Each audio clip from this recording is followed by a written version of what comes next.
नमस्कार। मैं राजकीय नेशनल महाविद्यालय सिरसा के हिंदी विभाग से मीनू रानी बोल रही हूँ। हमारा आज का जो विषय रहेगा वो है सूरदास जी के पद भरमर गीत से। ये पद भक्तिकालीन कृष्ण काव्यधारा के सर्वश्रेष्ठ कवि सूरदास द्वारा रचित भरमर गीत विरचित्र नामक पदों से दिए गए हैं और यह उपखंड भरमर गीत से लिया गया है, जो कि सूरसागर का सर्वाधिक प्रसंग माना जाता है। यहाँ ब्रज की गोपियाँ और उद्धव का संवाद दिखाया गया है और ब्रज की गोपियाँ उद्धव पर किस प्रकार व्यंग्य करती हो इस पद में बताया गया है। कहो कहाँ ते आए हो, जानित हो अनुमान मनो तुम, यादवनाथ पढ़ाए हो। जानित हो अनुमान मनो तुम, यादवनाथ पठाए हो। इसमें क्या है, जब श्री कृष्ण अपना संदेश उद्धव के द्वारा गोपियों तक पहुंचाना चाहते हैं और तब क्या होता है, उद्धव जी ब्रज में जाते हैं और गोपियों के साथ संवाद करते और उन्हें समझाने की कोशिश करते हैं। तब गोपियाँ उन्हें जवाब देती और कहती है कि कहो कहाँ ते आए हो, कि तुम पहले तो ये बताओ आप कहाँ से आए हुए हो। जानित हो अनुमान मनो तुम, यादवनाथ पठाए हो, कि हमें ऐसा लग रहा है, हमें अनुमान हो रहा है मानो तुम यादवनाथ अर्थात श्री कृष्ण के द्वारा तुम पढ़ा लिखा कर यानी कि तुम्हें समझा बुझा कर भेजा गया है।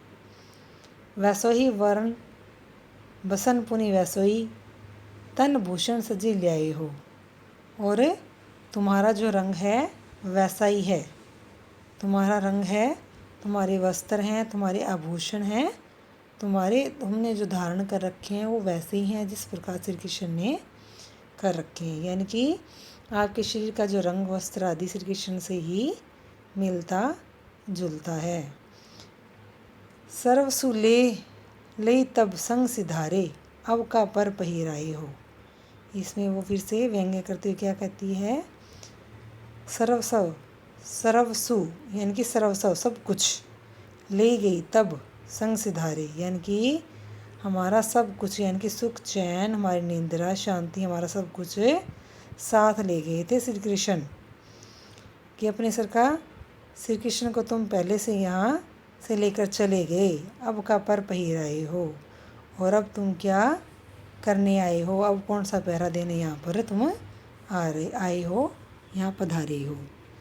सुनहु मधुप, उद्धव जी को वो एक प्रकार के भंवरा कहती हैं कि हे भंवरे, अके मन सबको सो तो वहाँ ले छाए हो।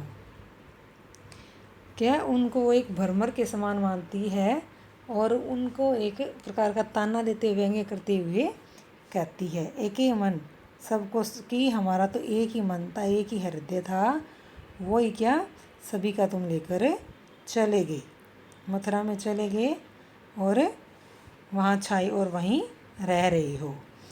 मधुबन की माननी मनोहर, तहीं ही जाहूँ जहूँ भाई हो। इसमें क्या कहते हैं कि मधुबन की माननी, कि तुम अब मथुरा की सुंदर कामनी या कह सकते हैं सुंदर औरतों के पास जाकर रहो, मन लुभाने वाली, क्योंकि तुम्हारा मन वहीं लगता है, यानी कि तुम वहीं के बन के रहो, तहीं जाहू जहूँ भाई हो, और तुम्हें वही भाता है, वही तुम्हें अच्छा लगता है, इसलिए तुम वहीं पे जाकर रहो। अब यह कौन सियानप ब्रज पर का करण उठी धाए हो। अब तुम्हारा कौन सा निशाना है, कह सकते हैं कि अब तुम कौन सी चतुराई करने वाले हो। ब्रज पर का करण उठी धाए हो, कि ब्रज पर तुम कौन सा धावा बोलने वाले हो, क्या करने वाले हो, यहाँ पर तुम्हारा कोई काम ही नहीं है। सुर जहाँ लो श्याम गात है, जानी भले करी पाए हो। सूरदास जी क्या कहते हैं कि जहाँ लो श्याम गाता, सूरदास जी कहते हैं कि गोपियाँ कह रही हैं कि जो गोपियाँ नहीं, उद्धव को कह रही हैं कि जहाँ तक श्याम गाता, श्याम रंग वाले शरीर की बात है तो जानी भले करी पाई हो, तो हम उसको भली भांति जानती हैं। यानी कि गोपियाँ क्या कहती हैं, हम अपना तन मन सब कुछ समर्पण यानी कि अर्पण करने को तैयार हैं, परंतु उन्हें तो या तुम्हें तो मथुरा की कामनियाँ ही अच्छी लगती है, तुम उन्हीं को सारा दिन खुशामद करते रहते हो और यहाँ पर तुम्हारा कोई काम नहीं है। यहाँ पर गोपियों ने काले रंग वाले लोगों के प्रति अपना क्रोध व्यक्त किया है, क्योंकि परंतु कृष्ण भी काले थे, क्रूर भी काले थे, उद्धव भी काले थे। उद्धव पर व्यंग्य करने के लिए गोपियों ने एक भ्रमर का आलंबन लिया है। आगे है, गोकुल सभे गोपाल उपासी, जोग अंग साधत जे उधो, ते सब बसत ईसपुर काशी।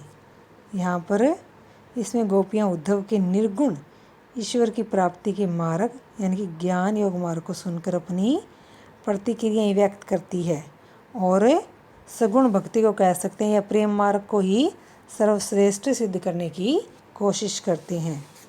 और वो क्या कहती हैं कि गोपियाँ सब गोपाल उपासी की, जो गोपाल ये कह सकते हैं कि श्री कृष्ण के जो हैं वो सब लोग गोपाल हो, चाहे गोपियाँ हो, चाहे गोप हो, चाहे कोई भी हो, वो सब क्या है, गोकुल के सब लोग श्री कृष्ण के ही उपासी यानी कि उपासक रहे हैं, उनकी आराधना करने वाले हैं। जोग अंग साधत जे उधो ते सब बसत ईसपुर काशी, कि जो लोग जैसे योग साधना करने वाले हैं ना, अंग साधत जे, कि जो लोग साधना करने वाले हैं वो तो सब बसत हैं, बसते हैं यानी कि रहते हैं ईसपुर काशी यानी कि नगरी काशी में रहते हैं। कि हम तो क्या है, सगुण भक्ति करने वाले हैं, हम कोई निर्गुण भक्ति करने वाले नहीं हैं। उनका भाव ये है कि निर्गुण भक्ति करने वाला तो क्या है, ईसपुर नगरी काशी में ही निवास करता है। यद्यपि हरि हम तजी अनाथ करी, तदपि रहती चरणी रस राशि, कि यद्यपि फिर भी क्या है, हरि ने श्री कृष्ण ने हमें तज त्याग कर अनाथ कर दिया, कि हमें फिर भी क्या है, यद्यपि क्या है, लेकिन क्या है, श्री कृष्ण ने हमें क्या है, त्याग कर, तजी मतलब त्याग कर हमें अनाथ बना दिया। तदपि फिर भी रहती चरणी रस रास्ती, फिर भी क्या है, हम अपने आप को श्री कृष्ण के चरणों में ही अनुरक्त करना चाहते हैं, यानी कि हम तो उनके चरणों की रूप राशि में ही समाना चाहते हैं, हमें उनसे इतना प्रेम है। अपनी शीतलता ही न छाड़त यद्यपि है शशि राहु गरासी। यह तो वैसा हुआ ना जैसे चंद्रमा राहु के द्वारा ग्रसित होने पर भी अपने स्वाभाविक गुण शीतलता को नहीं त्याग देता, यानी कि हमारा स्वभाव ऐसे ही बना हुआ है जैसे क्या है स्वाभाविक गुण नहीं त्यागता। कौन है? चंद्रमा, अगर वह राहु के द्वारा ग्रसित है फिर भी, यानी कि वो कहना चाहते हैं कि श्री कृष्ण हमें फिर भी त्याग दे, लेकिन क्या हम उनको त्यागने वाले नहीं हैं। का अपराध जोग लिखी पठवत, प्रेम भजन तजी करत उदासी। वो आगे क्या कहती हैं कि गोपियाँ उद्धव को कहती है, उलाहना देती है कि हमने कौन सा अपराध किया था जो श्री कृष्ण ने जोग लिखी पठवत की हमें योग साधना को सिखाने के लिए यानी कि निर्गुण भक्ति को सिखाने के लिए यहाँ पर तुम्हें भेज दिया। प्रेम भजन तजी कर, तो हम प्रेम भजन को, उनके प्रेम को त्याग कर उदास रहें, ऐसा हम नहीं कुछ नहीं करने वाली। सूरदास ऐसी को बिरहन मांगती, मुक्ति तजे गुण राशि। सूरदास जी क्या कहते हैं सूरदास जी क्या कहते हैं कि ऐसा कौन है विरहनी है ब्रज में जो गुणों की खान को त्याग कर, ऐसी को विरहनी, ऐसी कौन सी विरहनी है, मांगती, जो मांगती है मुक्ति मांगती है, तजे गुण राशि, गुणों की खान को त्याग कर। गुणों की खान यहाँ किसको बताया गया है? श्री कृष्ण को। यानी कि उनका भाव यही है कि गोपियाँ निर्गुण ईश्वर की अपेक्षा श्री कृष्ण को ही अपना सब कुछ आराध्य देव मानती है और उनकी उपासना करती है, उनकी रचना करती है और उनको ही चाहती है। यहाँ पर सूरदास जी भी क्या है, निर्गुण भक्ति की अपेक्षा सगुण भक्ति के महत्व को स्थापित किया है और उन्होंने साहित्यिक ब्रज भाषा का एक सही प्रयोग किया है। आगे है, उधो जोग सिखावन आए, सिंगी भसम आधारी मुद्रा ले ब्रजनाथ पठाई। इसमें भी क्या है, यहाँ गोपियाँ उद्धव की योग साधना पर व्यंग्य करती हुई दिखाई देती है। यानी कि इन्होंने यहाँ पर भी क्या है, निर्गुण भक्ति को तुच्छ और सगुण भक्ति को ऊपर माना है और उन पे उनका इशारा लेकर वो उन पे व्यंग्य करी कि उद्धव योग सिखावन आए, कि हमें तो उद्धव क्या है, योग साधना सिखाने के लिए आए हैं। और साथ में क्या लेकर आए हैं, सिंगी भसम आधारी मुद्रा और ले ब्रजनाथ पठाए। यानी कि ब्रजनाथ कौन? श्री कृष्ण। और क्या है, श्री कृष्ण ने उनको सब ये देकर ब्रजवासियों को ये सब कुछ पढ़ाने के लिए भेजा है। यानी कि जो सिंगी भसम आधारी है, ये तो उन सन्यासियों के लिए है जो साधना करते हैं। सिंगी भसम आधारी, उनके कहने का भाव यही है कि जो तुम साथ लेकर आए हो वो तो निर्गुण ईश्वर की भक्ति करने वाले सन्यासियों का ही काम आता है, हमारे ये काम नहीं आने वाला। जो पे जोग लिखो गोपिन को कत रसराज खिलाए। यहाँ पर क्या कहते हैं कि श्री कृष्ण ने तो गोपियों के लिए योग लिखकर भेजना था, तो उन्होंने पहले हमारे साथ प्रेम क्यों किया, यानी कि प्रेम दिखावा चलावा क्यों किया।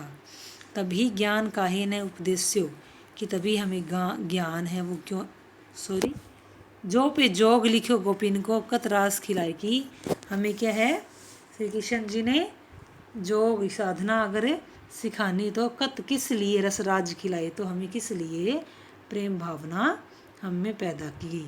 तभी ज्ञान काहे न उपदेस्यो अधर सुधा रस प्यायो, तभी हमें यह ज्ञान निर्गुण भक्ति का ज्ञान क्यों नहीं दे दिया। जब श्री कृष्ण यहाँ थे तो हमें क्या प्रेम लीला वगैरह ये क्यों सिखाई, तभी हमें ज्ञान का उपदेश दे देना चाहिए था। तभी हमें ये मतलब ये कार्य क्यों किया, तभी हमें क्या है, अमृत रस क्यों पिलाया गया, प्रेम रूपी अमृत रस अधर सुधा रस प्याए, कि हमारे अर्थों के द्वारा क्या हमें प्रेम रूपी अमृत जो रस है वो क्यों पिलाया गया। यानी कि हमें क्या है, धोखे में रखा। मुरली शब्द सुनत वन गवनिति सुतपति ग्रह विसराए, कि मुरली शब्द को मुरली की बांसुरी की धुन को सुनते ही क्या है, वो सब गोपियाँ वन की तरफ गवनती जाती थी, भागती थी। सुतपति सोए हुए अपने पति को त्याग कर, अपने ग्रह को बिसरा कर। मुरली शब्द सुनत वन गवनती सुतपति ग्रह विसराए, कि मुरली की धुन को सुनकर ही उद्धव सुनो, हम है ना सभी गोपियाँ मुरली की शब्द की धुन को सुनते ही क्या उसी आवाज़ की तरफ भागती थी वन में, और सुतपति ग्रह बिसराए, और अपने सुत यानी कि अपने पुत्र पति और ग्रह को त्याग कर हमें छोड़कर चली जाती थी। सूरदास संग छाड़ श्याम को मन ही रे पछताए। सूरदास जी क्या कहते हैं कि अंत में सूरदास संग छाड़ श्याम को मन ही रे पछताई, कि सूरदास जी ने तो हमें छोड़ दिया है, परंतु क्या है, हम उनको नहीं छोड़ती, और जिसके कारण हम अपने मन में पश्चाताप अब कर रही हैं, कि श्री कृष्ण के वियोग के कारण हमारा मन पश्चाताप से भर गया है। यहाँ पर गोपियों ने उद्धव के माध्यम से श्री कृष्ण को उल्हाना दिया है कि अब तो श्री कृष्ण ने हमारे लिए योग साधना का संदेश ही भेज रहे हैं, पहले हमें प्रेम रस की भावना में क्यों डाला या क्यों इसके अंदर लगाया। आगे है, आगे क्या कहती हैं, अखियाँ हरि दर्शन की भूखी, कैसे रहें रूप रस रांची, ये बत्तियाँ सुनी रोकी। इसमें क्या कहती हैं, यहाँ पर गोपियाँ भी क्या उद्धव का संदेश सुनती है और उनको ये समझाने की कोशिश करती है, चाहे कुछ भी कर लो हम निर्गुण भक्ति में नहीं पड़ने वाले, योग साधना में नहीं पड़ने वाले, क्योंकि हम तो अब प्रेम की पुजारन हो चुकी हैं। श्री कृष्ण की रासलीलाएँ या प्रेम लीलाएँ हमने उनके साथ की है, तो हम उन्हीं को चाहती हैं और ज़िंदगी भर उन्हीं को ही या पूरे जीवन उन्हीं को ही चाहती रहेंगी। और हम तो केवल उनकी दर्शन की ही भूखी हैं। अखियाँ हमारी दर्शन की भूखी की, जो हमारी अखियाँ केवल मतलब यही एक सपना मात्र संजोए हुए कि कब हमारे हरि आएंगे, कब हम उनके दर्शन करेंगे। कैसे रहें रूप रस रांची, ये बत्तियां सुनी रूखी।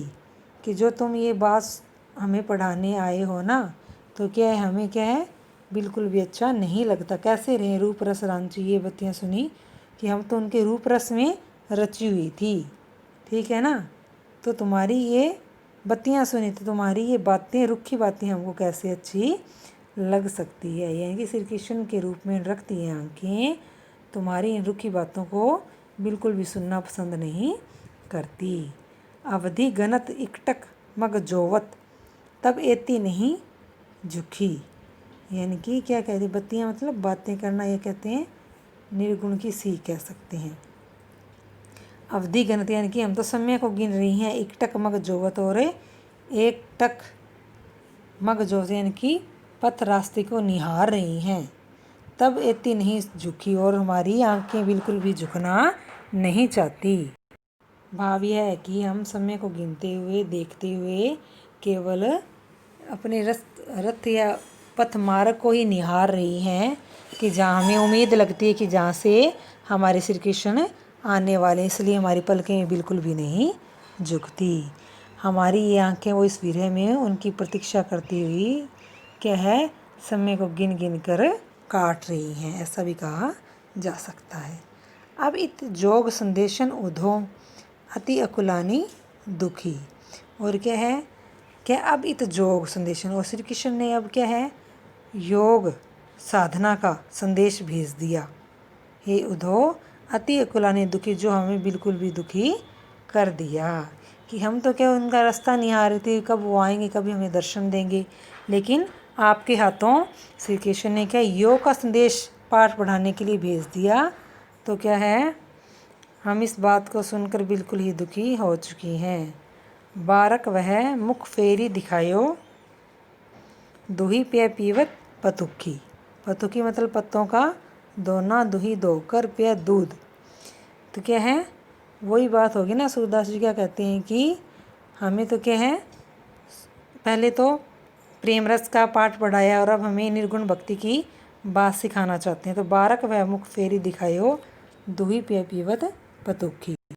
कि हमें तो बस एक बार बारक वह मुख, एक बार वह मुख दिखा दो, फेरी दिखाओ, फिर से दिखा दो। दूही दूध पे पीते हुए, पीवत पतुखी, पत्तों के दोनों में दूध पीते हुए फिर से वह मुख को हमें दिखा दो, उनके दर्शन करा दो। हम तो उसी दर्शन की भूखी हैं, प्यासी हैं, या उसी दर्शन की हम चाहत रखने वाली है। हमारी आंखें तो श्री कृष्ण को देखने के लिए ही व्याकुल है। सूर सिकत हटी नाव चलाओ, ये सरिता है सूखी।